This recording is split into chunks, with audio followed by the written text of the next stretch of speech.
questions we wrestle with as Christians about who God is, how do we live out our faith, what is the Bible, what is the truth of the Bible, what are we supposed to believe, how are we supposed to live. There are really big, deep questions that we ask each other, that we ask God, that we wrestle with ourselves. And that's why the Cultivate podcast exists, to help us go deeper in our understanding of who God is, His Word, and the way that He's called us to live.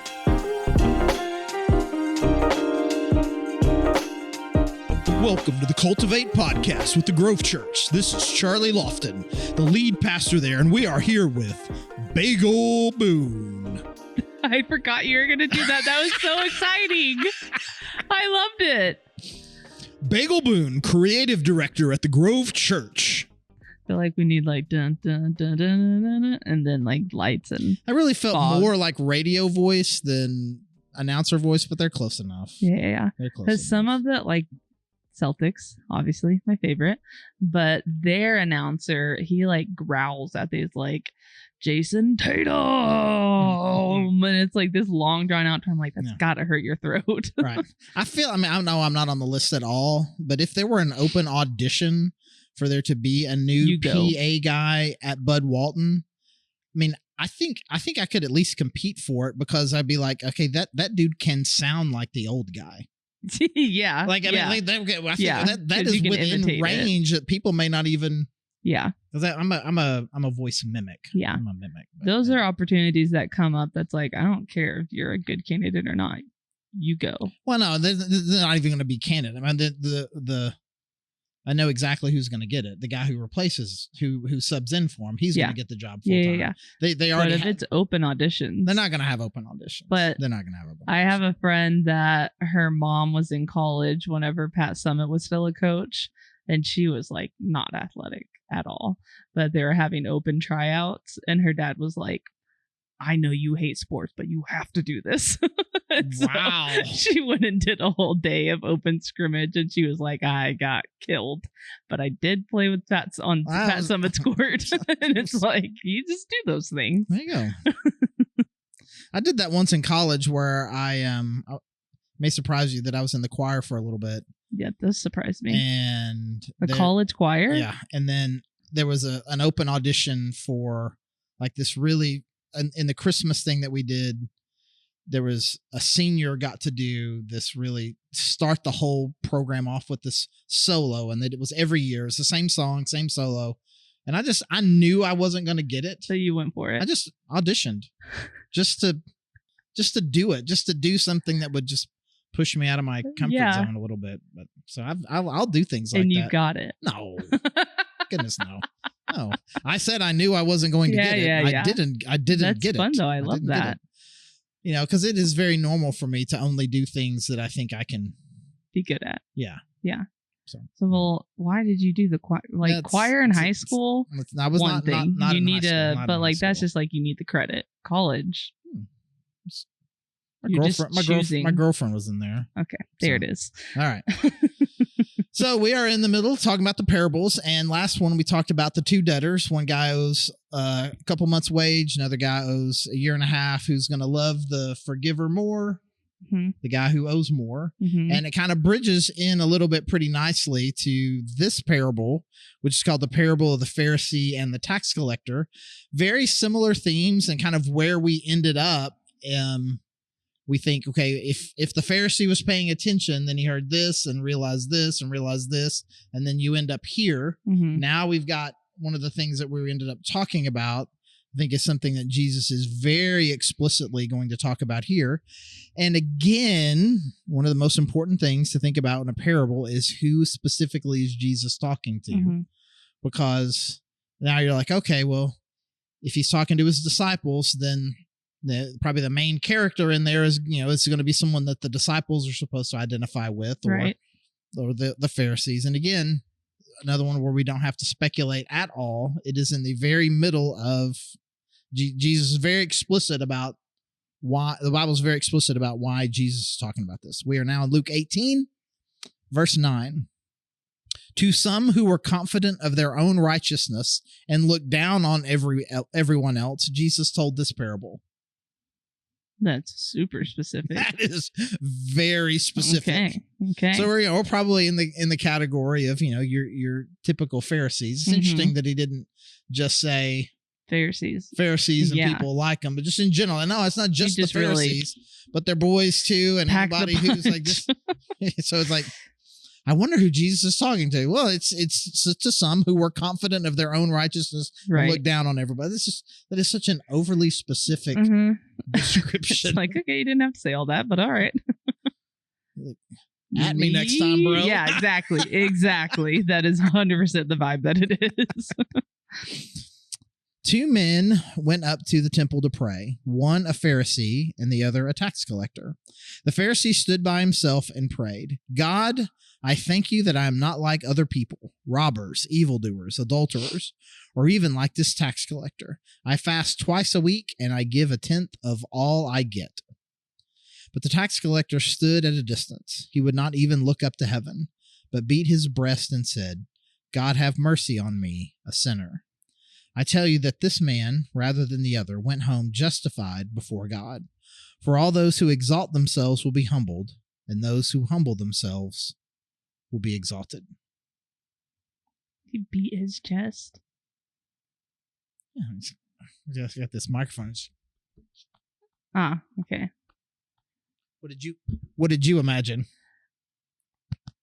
No, like super intense, like, I don't think it was necessarily violent. Okay. But as much it was just kind of sounds like a. Yeah. Okay. Yeah, anyways. Okay. So before we kind of get into the meat of it, I think we know what a Pharisee is, right? Mm-hmm. What is a Pharisee? Well, like technically, or just whatever. What do you know about a Pharisee? They're like kind of like the priest, and they like tell people how to be forgiven. Yeah, and they thought, and I think they are an example of what this thing is talking about. Someone who thinks they're righteous, confident of their own righteousness, and look down on everyone else. That was kind of their vibe. That's kind of their vibe. Yeah. We are not sinners like all of you. Mm-hmm. We do all the right things. We follow all the laws. And if you'll follow us, you'll do well. If you don't, then again, we're going to look down upon you. Right. But they were religious. They were religious, and then by somewhat then a little bit political leaders, who had a very strict standard for obedience. Yeah. And we're contrasting this guy with a tax collector, which we all know what a tax collector is. I mean, it's in the, what does a tax collector do? They collect taxes in the name. But why would that be? Do you know why that would be an example of kind of a capital S sinner in not only in this parable, but really all throughout the Gospels? Because they're connected to the Romans. They're connected to the Romans, that's definitely bad. You are one of us collecting money for them, the oppressors. And so you're kind of there's a sellout quality to it. Anything else? Only because I know of from The Chosen. Oh. That he could overcharge people. Yeah. Okay. I don't really know how they got, because in The Chosen there was a guard with them the whole time, but I guess they can kind of make up, you owe this, but really they only owed this, and he just pockets the rest, right? Or gives it to whoever. I mean, there's no computer database to check it against. Sure. There's no no, according to my calculations, I mean, if I'm the tax collector and I've got a Roman guard with me, and I say you owe 10 denarii, and you're like, I only owe 5. Yeah. And then you give me 5. What? You're still in debt. Yeah. So they're kind of like the neighborhood bully. Yes.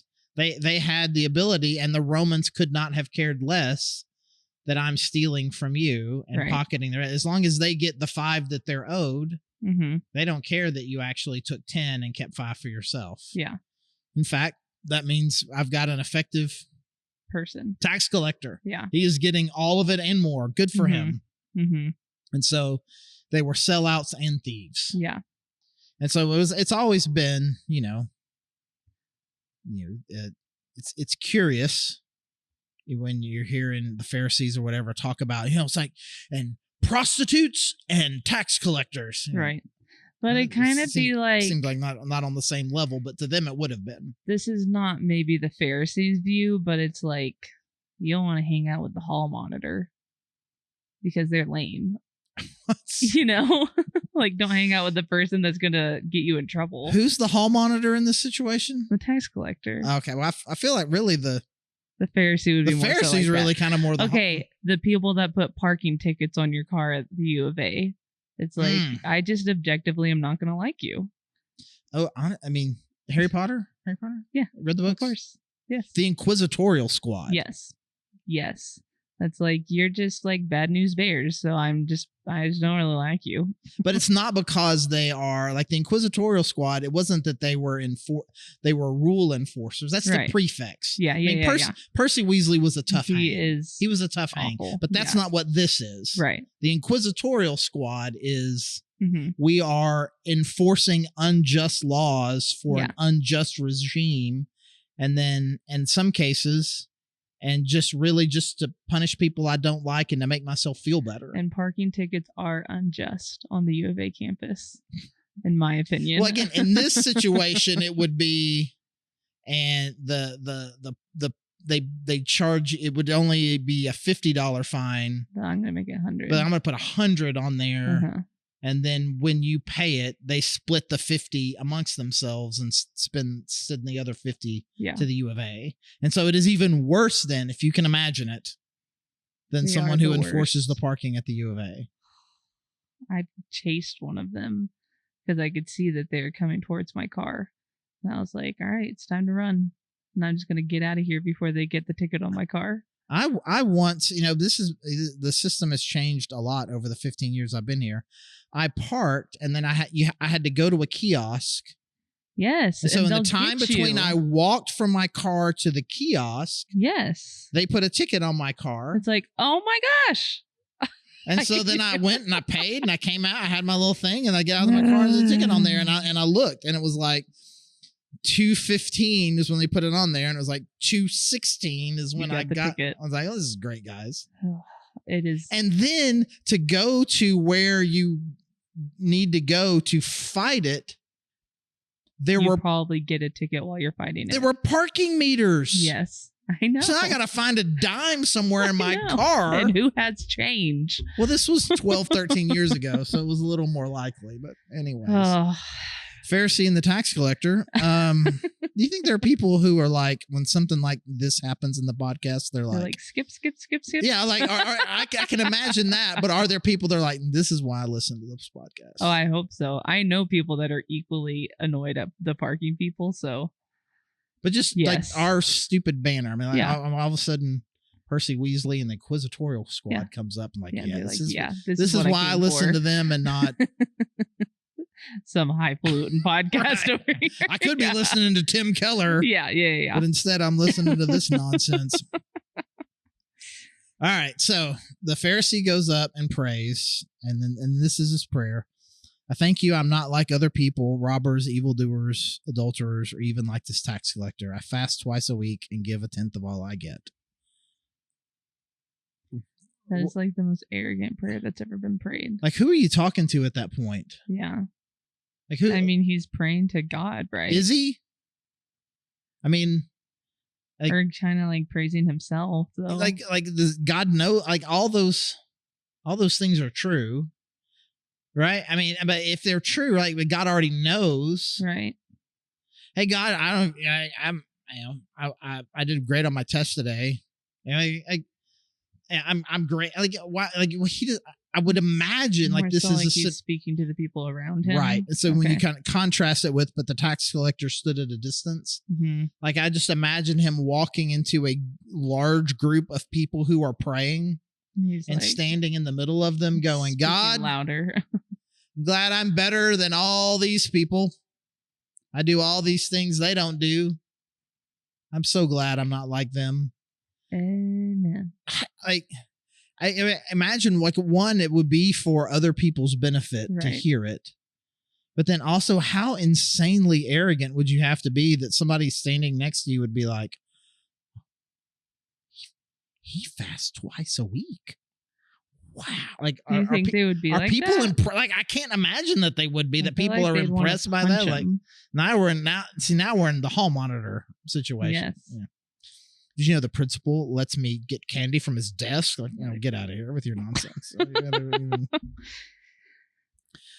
And so what do we learn about the Pharisee from that prayer? I mean, arrogant for sure. Yeah, for sure. But he has kind of like an aim to put down other people. Right. Like to make them know their place, that they're the lower people. So to use a word that Jesus uses here, justified, which is like to make something right, to right something. Mm-hmm. In the Pharisee's mind, what makes him right? Because he does fasting and what he does. Yeah. And his relative goodness compared to somebody else. Yeah. So it is, in the purest sense, we overuse this term, but in the purest sense of this term, he is self-righteous. Mm-hmm. Where does my righteousness come from? Myself. It comes from me. Mm-hmm. I do these things. I go above and beyond. I fast. It's not just that I fast, but I fast more than I'm required to. It's not that I tithe. I tithe more than I have to. Mm-hmm. And he's stacked up enough good. Right. And I am. And if you think about it even further, the gap between me and all these people, right? I mean, because he said, or even this tax collector. That's an eyes open prayer. Yeah. God, I'm so glad that I'm not like this guy. Yeah. Were the Pharisees, like in today's culture, if there's like a super like, I will not be identifying the Pharisees with any particular group of people. No, I know. But someone who's tell you like, what denomination they're like, guys. No. A lot of times I think secular people though can think like, oh, they're up there, but they actually have hidden stuff all over the place. What if the secular people or just not Pharisees thought that of the Pharisees of like, yeah, you say that, but you're really X, Y, and Z. You're cheating on your wife, or you're not actually following these laws. I think really Jesus is pointing this out. Mm-hmm. Is like you do all these things, you have all this ritualistic obedience, but you're kind of jerks. Yeah. But I don't know that a common person would have made that identification, because not only like they had all of the power. Yeah. So they're saying, here's what makes you good, whether or not you do these 20 things. Mm-hmm. And the Pharisees were doing those 20 things. The fact that they were unkind didn't really matter. That they were arrogant didn't matter. But it isn't like the Pharisees are like, and whatever you do, you can only have sex with your wife. And then they've got all these over here, or they're caught at. Right. Okay.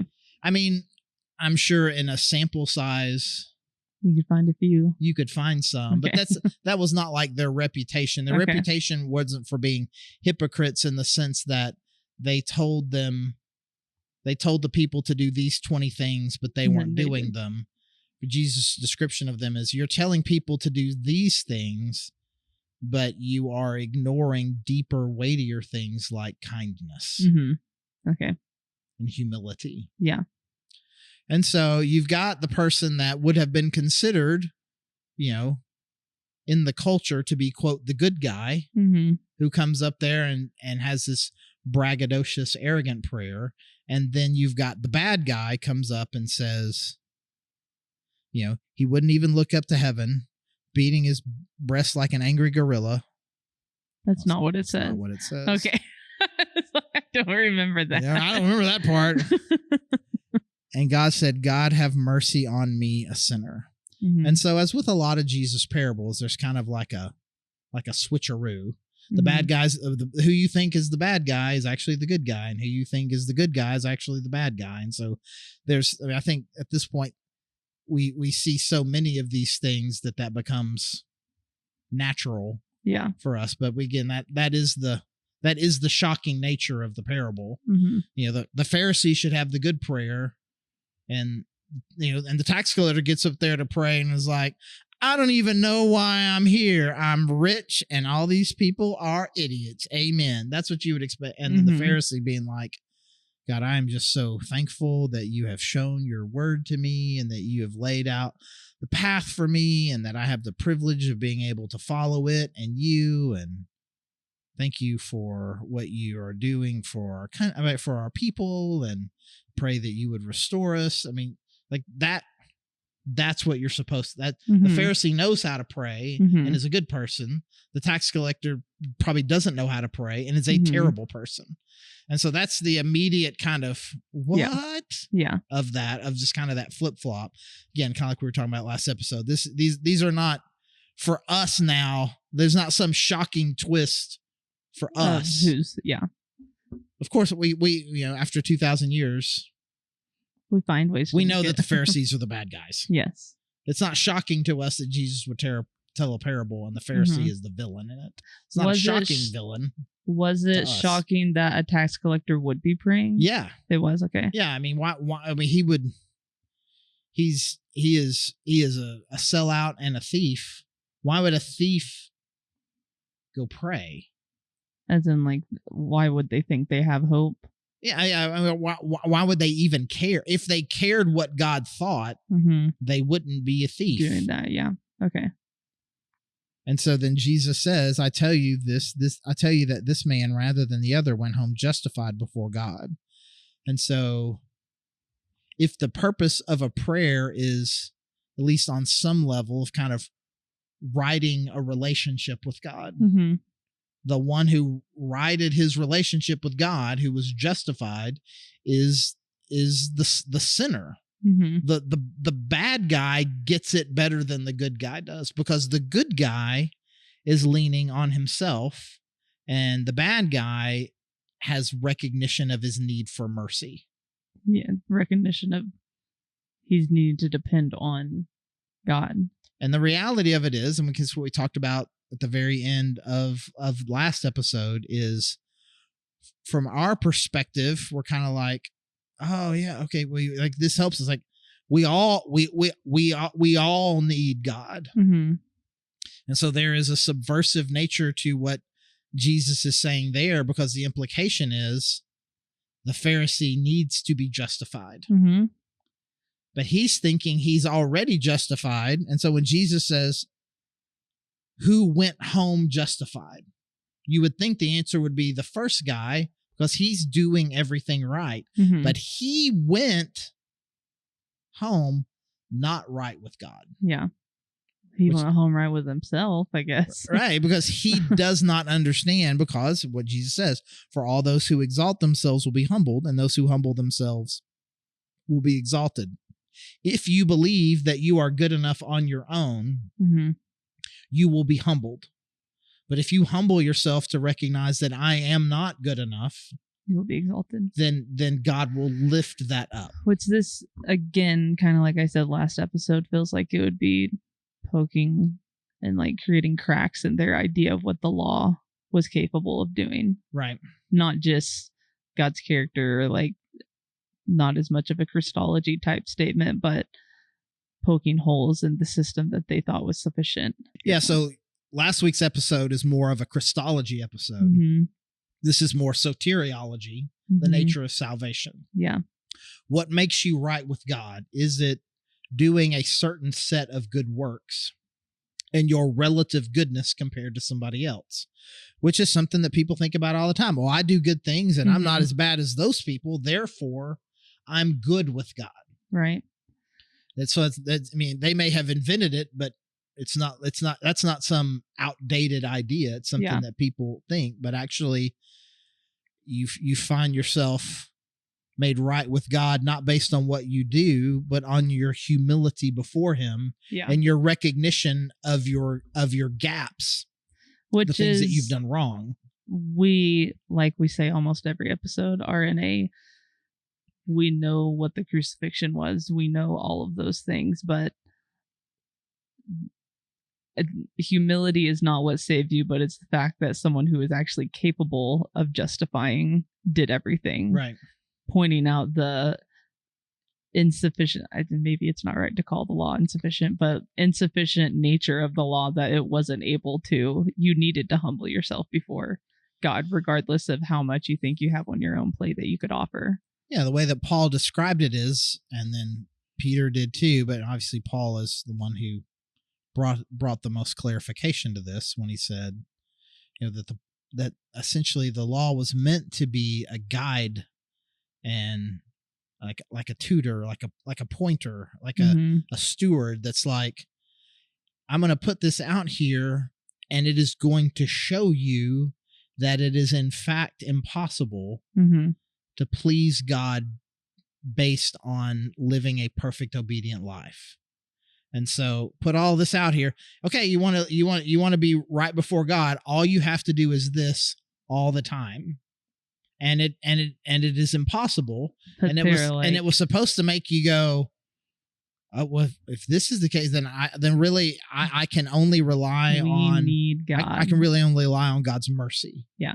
And so you were supposed to be able to glean from that your dependence and need for mercy. But these Pharisees were like, okay, well, let's all these laws, let's put them together. Let's make sure we understand exactly what each law means. Okay, you can't work on the Sabbath. That means this, and this. Okay, you're supposed to give 10%. 10% of what? This. Okay, and you put it all together, and you got this big thick book, and now I know exactly what all the rules are, and I can follow them, which is why Jesus spends so much of his time going like, okay, well, think about this though. You may not have killed somebody, but what about what's going on in your heart? What about the hate that is in your heart? Yeah. Like he's like, you tithe out of your herb garden, but you don't show compassion to people. Or allow them to be near you. and the phrase being, you're straining out gnats and swallowing camels. Have you not heard that phrase before? I feel like you just made that up. No, it is something that Jesus said, where it's like, okay, it's actually a quote from a Bible verse. So you think I made that up? Wise Charlie. Yeah, that's right. Where it's like, oh, I got to make sure I don't accidentally eat any of these bugs. So I'm going to strain everything out to make sure I don't accidentally eat a bug. But somehow a camel got through. Okay. Right? So the idea is like you're working really hard at really small and significant things and missing the bigger picture. Yeah. And so you got this guy who, based on the standards that they'd created, was better than a robber, an evildoer, an adulterer, or a tax collector. He was better if the purpose is to do these certain sets of things.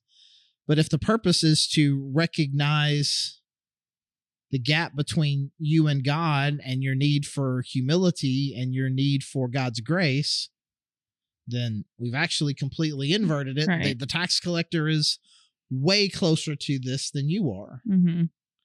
Because again, this is something that Jesus talks about all the time, this great inversion. If you want to be lifted up, then you need to humble yourself. But if you try to lift yourself up, you will be humbled. Which I feel like is kind of a cool perspective with the tax collector, because not only is he aware of how dirty or sinful he is, but he actually took the step to go and plead to God to have mercy, because he could just be like, I suck. Yeah, and so this is kind of one of the things that we've been talking about, which is how Jesus's theology and his teaching really kind of act as a bridge between the flawed Old Testament mindset that first century Jews had to the clarity in a post-resurrection, post-crucifixion theology that Paul's going to give. We see a lot of that here. You think righteousness is based on what you do. It's not. That is not what it's based on. Righteousness comes from humility. And then also, again, you can see as we're getting there, how important repentance is going to be. The only thing that we still don't yet understand at this point is is there a mechanism by which forgiveness is possible, or is it just whether or not God chooses or wants to? That's where Jesus' death and resurrection are going to come in. But we're already building a bridge from their broken perspective to what we're going to fully understand post-resurrection. It is, you do not have a righteousness based on what you do, but righteousness is something that is going to be given to you by God, and is going to be given to you through humility and repentance. And so this would have been a huge paradigm shift for them, that a humble sinner is closer to God than a prideful person who is following the law. That would have just not. That would, I mean, no one would have walked away from that going, kill. I got that. I got somebody. Yeah. I don't even need to write it down. I totally makes sense. Locked away. Totally intuitive. It would have been completely non-intuitive to them. And so for us, and like I said last episode, like these two are the kind of ones where for us, the point that Jesus is making is super obvious, but they would have been like, are you sure? Could you repeat that, please? Yeah. Can you use that in a sentence? Yeah, I mean, he would have. So, was the Pharisees? I never can remember what this thing is called, but it's like the chief end of man is to know God and make God known, or something like that. I would say that the chief, it would have been obedience. But like, I feel like the whole attempt of the Old Testament was to make a dwelling to commune with God, because they lost that separation. I don't know that that's what a Pharisee would say. Okay. That the purpose of the world is like, if I do right, I'll be good and will be blessed. Okay. I would imagine they viewed it very transactionally. Okay. I want good things to happen, so I do what I'm supposed to do. Not as much union with right. God. So I think Jesus teaching them about personal connection with God would have been like, oh, it's not back to the prodigal son. Like I back to the prodigal son, where it's like I'm a servant. I'm not an intimate son. Right. And so when Jesus says things like my father, they're like, what? Yeah. And so intimacy, humility, relationship, repentance, these were not high values. Again, this parable for us seems incredibly intuitive. Why would anybody need to say that? Yeah, a humble person who recognizes they're a sinner is better than someone who thinks they're good enough on their own. Right? Of course, but it would have been, people would have been talking about this days later, being like, do you remember when he said, right? They would have had multiple Many follow-up questions. I mean, it would not have been, this is, again, very paradigm shifting from a righteousness that comes from strict rule following versus a repentant, humble heart. So, all right. So we're kind of going to stop this little 2-week interlude of relatively intuitive ones. And then we're going to jump to the Good Samaritan. Yes. It's very long. It's a very longer one. Oh, it is? Yeah. I mean, it's a relatively long story. And somebody told me they're a little confused by it. So we'll see. We'll see how it goes. Get ready. Okay. Thanks, as always, for being a great co-host. And thank you guys for joining us. Encourage you to come back as we're talking about the Good Samaritan next week, and would love to connect with you on a Sunday. You can find us at thegrovechurch.org. Go to our Connect page. You can fill out a little form there. Let us know who you are, how we can help. You can ask questions. You can find out all about our services there. But if you're not a part, we would love to connect with you. Again, thanks for joining us, and we'll see you next time. Thank you for listening to the Cultivate podcast. Our hope is that you are taking steps to go deeper in your faith, that you are asking big questions and you're looking for answers. We hope that we can be a resource for you through our podcast and any other way that we can help you. You can find all our episodes anywhere that you can find podcasts, including YouTube. And again, thank you so much for joining us.